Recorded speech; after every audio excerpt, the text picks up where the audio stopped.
Hello' student, আজি আমি আলোচনা কৰিম ক্লাছ 6ৰ সমাজ বিচিত্ৰাৰ 6 নম্বৰ চেপ্টাৰ ইতিহাস লিখনত সময় গণনা উৎস আৰু ভাৰতবৰ্ষ এইটো চেপ্টাৰৰ সকলো প্ৰশ্ন উত্তৰ তোমালোকে ভিডিঅ'টো লাষ্টলৈকে চাবা। ইয়াত প্ৰশ্নকেইটা অতি সৰু লিখা হৈছে যাতে তোমালোকৰ সুবিধা হয় আৰু ইয়াত কোনো অতি দীঘল প্ৰশ্ন উত্তৰ নাই, একেবাৰে সহজ চেপ্টাৰ হয়। তেনেহ'লে প্ৰশ্নকেইটা চাই লওঁ।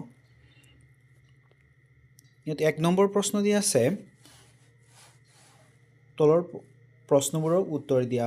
ক নম্বৰ প্ৰশ্ন আছে, শংকৰদেৱৰ জন্মৰ চনৰ পৰা আৰম্ভ হোৱা বৰ্ষপঞ্জীখনক কি বুলি জনা যায়? খ নম্বৰ প্ৰশ্ন দি আছে, ভাস্কৰাব্দৰ আৰম্ভণি কোনজন ৰজাৰ অভিষেকৰ বছৰৰ পৰা আৰম্ভ হৈছে?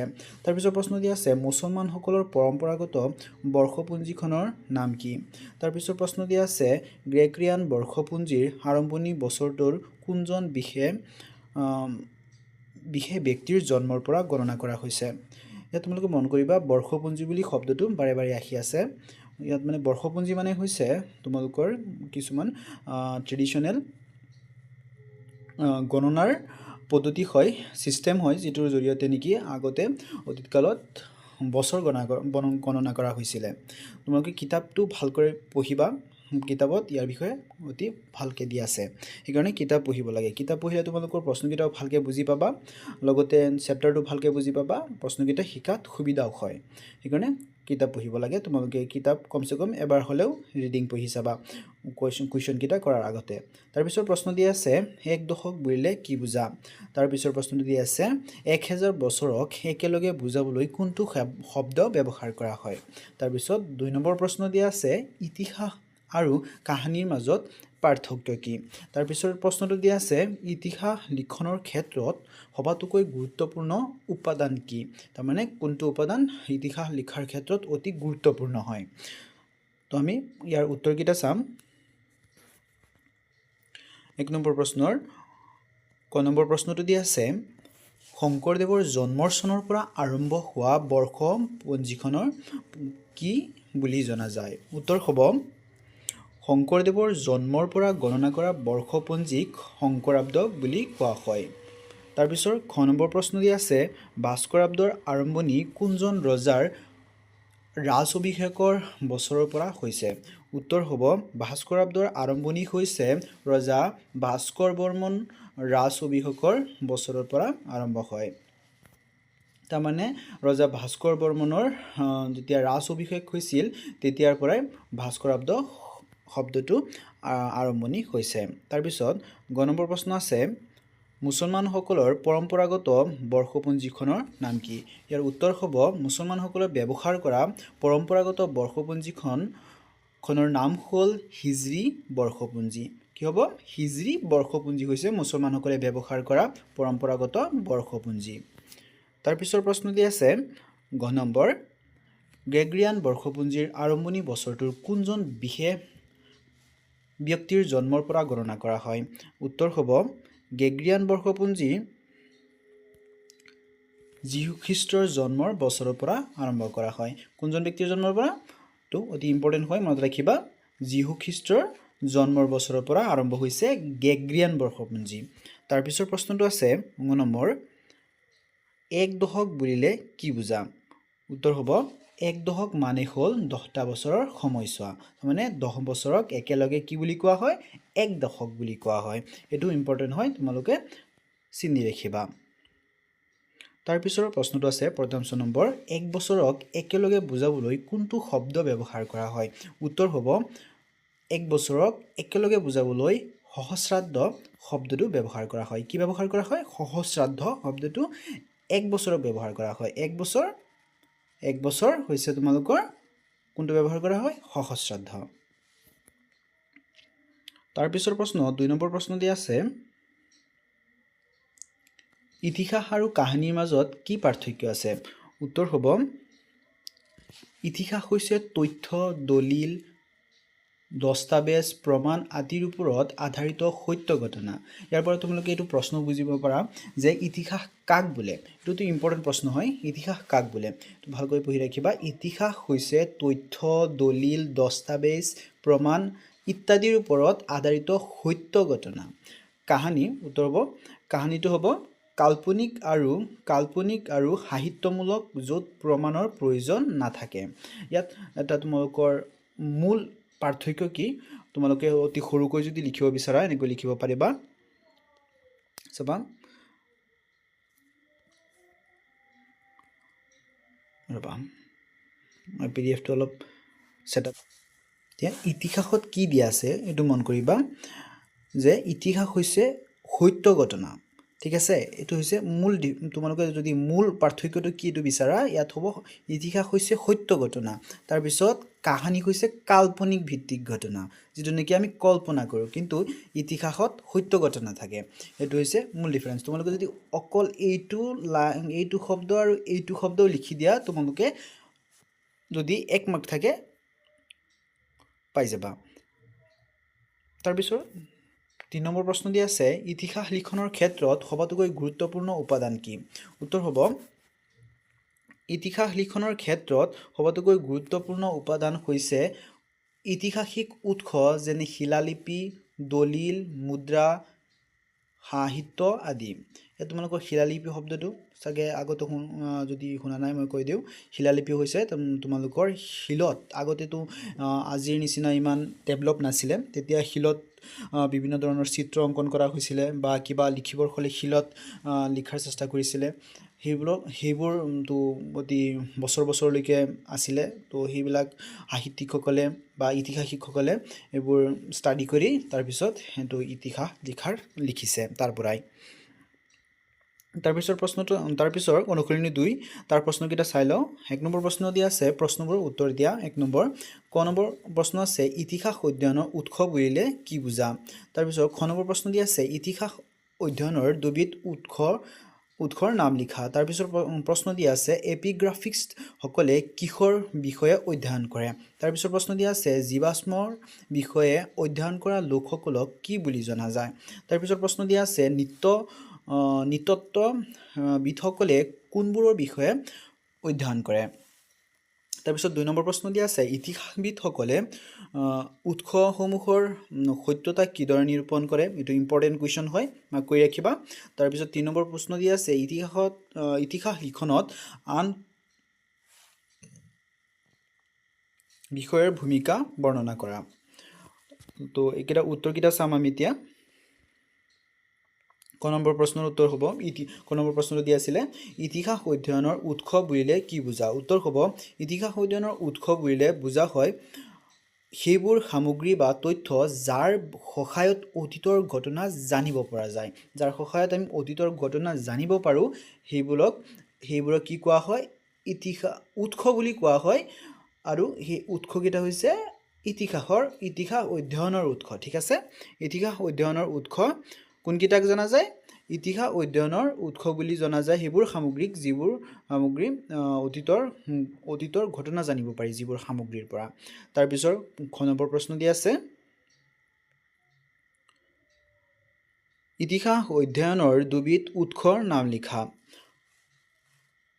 1 নম্বৰ উৎসটো হ'ব শিলালিপি অলপ আগত পাই আহিছা তাৰ পিছত 2 নম্বৰ প্ৰশ্নটো হ'ব 2 নম্বৰ তোমালোকৰ উৎসটো হ'ব পুৰণি পুথি তাৰ পিছৰ প্ৰশ্নটো দিয়া আছে এপিগ্ৰাফিক্স সকলে কিহৰ বিষয়ে অধ্যয়ন কৰে উত্তৰ হ'ব এপিগ্ৰাফিক্স সকলে শিলালিপি তাম্ৰলিপি মুদ্ৰা আদিৰ বিষয়ে অধ্যয়ন কৰে তাৰ পিছৰ প্ৰশ্নটো আছে জীৱাশ্মৰ বিষয়ে অধ্যয়ন কৰা লোকসকলক কি বুলি জনা যায় উত্তৰ হ'ব জীৱাশ্মৰ বিষয়ে অধ্যয়ন কৰা লোকসকলক পুৰাজীৱী বিজ্ঞান বুলি জনা যায়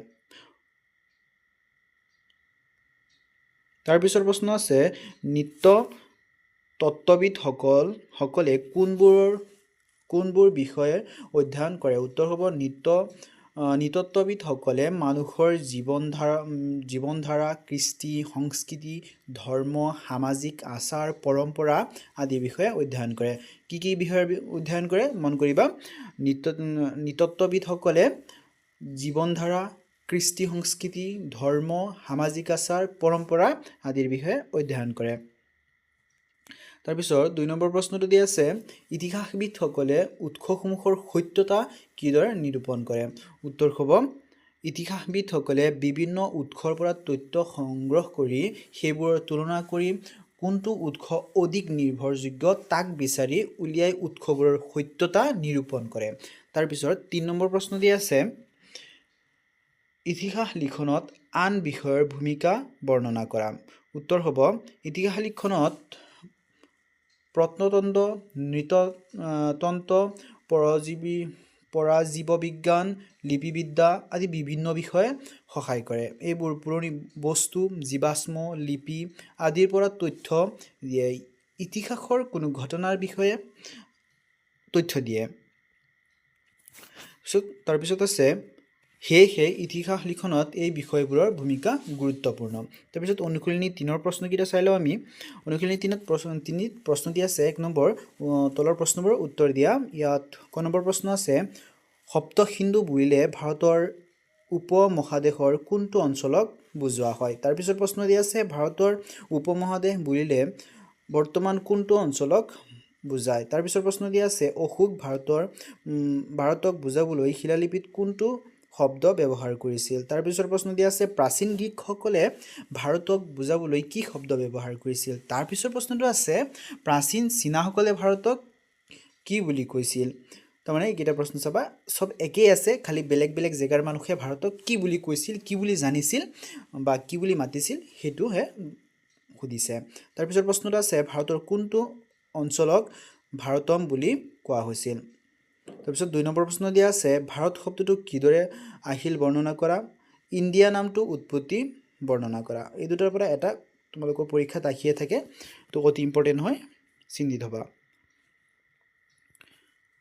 তাৰপিছত ১ নম্বৰ প্ৰশ্ন আছে, তলৰ প্ৰশ্নবোৰৰ উত্তৰ দিয়া।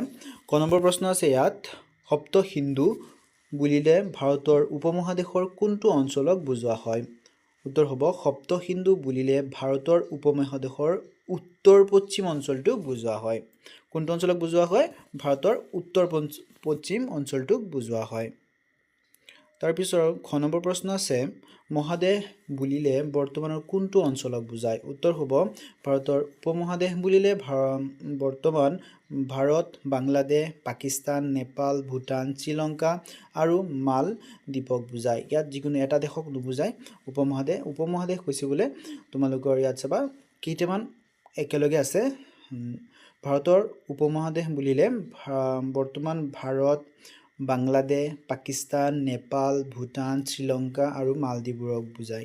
তাৰমানে এই গোটেইকেইটাক একেলগে উপমহাদেশ বুলি কোৱা হয়। তোমালোকক এনেকৈ কুৱেশ্যন আহিব পাৰে, এখন উপমহাদেশৰ নাম লিখা বা উপমহাদেশ কোনকেইখন আছে এইখনৰ নাম লিখা, সেইখিনিৰ পৰা তোমালোকে লিখিব পাৰিবা।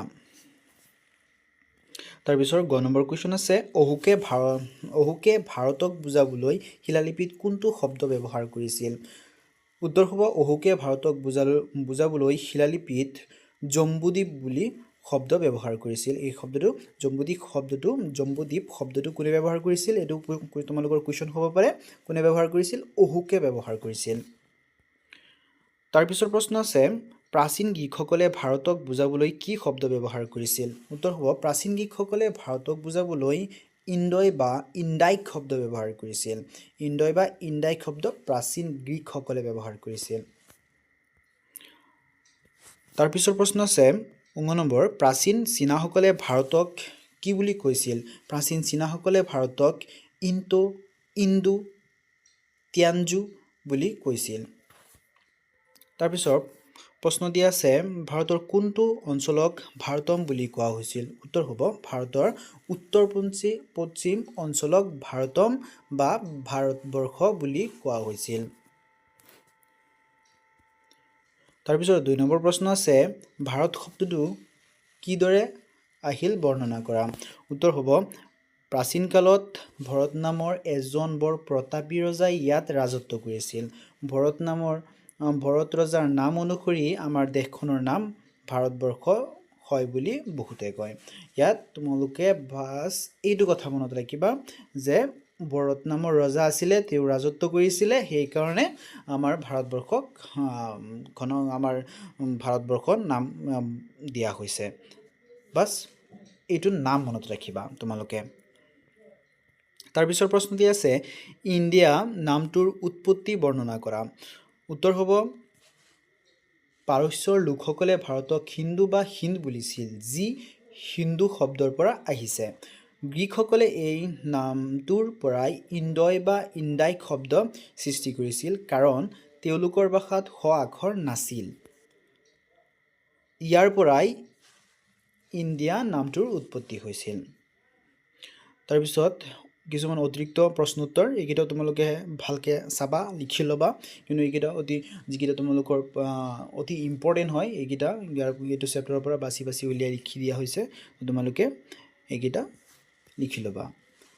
শকাব্দ বৰ্ষপুঞ্জী কোনে আৰম্ভ কৰিছিল? উত্তৰ হ'ব কুশান বংশৰ শ্ৰেষ্ঠ ৰজা কনিষ্কই ৭৮ খ্ৰীষ্টাব্দত শকাব্দ বা শকাব্দাৰ প্ৰচলন কৰিছিল। তাৰপিছত ২ নম্বৰ প্ৰশ্ন, শতিকা বুলিলে কিমান বছৰক বুজোৱা হয়? উত্তৰ ১০০ বছৰৰ একোটা সময়কালক শতিকা বুলি কোৱা হয়।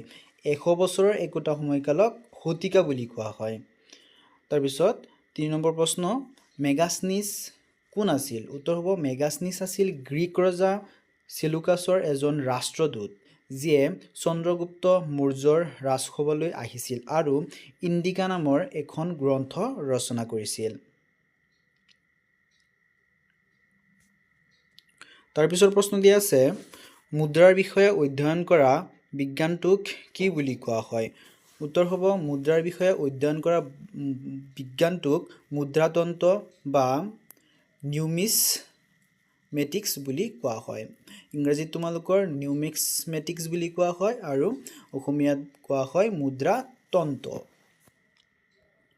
তাৰপিছৰ প্ৰশ্ন আছে, ইণ্ডুছ শব্দটো কোনটো ভাষাৰ শব্দ?